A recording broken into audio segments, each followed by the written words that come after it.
काल आरजेपीचे अध्यक्ष मनोज परब आणि आमचे इन्चार्ज श्री माणिकराव ठाकरे हांचेर जो स्टेटमेंट केलो सारको अपमानजनक आशिल्लो।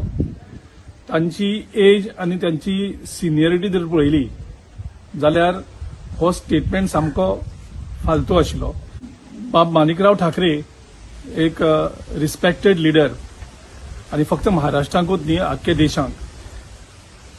पयर तेलंगणाचे इलेक्शन जिखोवपाक तेंची खूब हातभार आशिल्लो आनी जवळ जवळ 6 टर्म ते महाराष्ट्रान आमदाराची भूमिका तेणे निभयल्यात आनी महाराष्ट्राचो एक बरो होम मिनिस्टर म्हणून ताणें काम केल्लें आसा।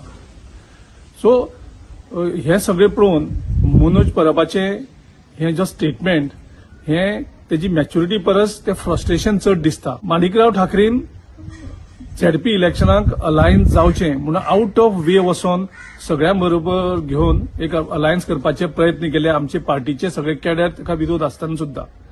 आनी हे आसूनय मनोजान तेजेर सामके खालती पातळीचेर वचोन तेजेर ताका अपमान केल्लो आसा। आमी स्ट्रॉंगली हे कंडेम करतात आनी मनोज परबा कडेन मागता की ताबडतोब तूं हो स्टेटमेंट विथड्रॉ कर आनी माणिक ठाकरेची माफी माग।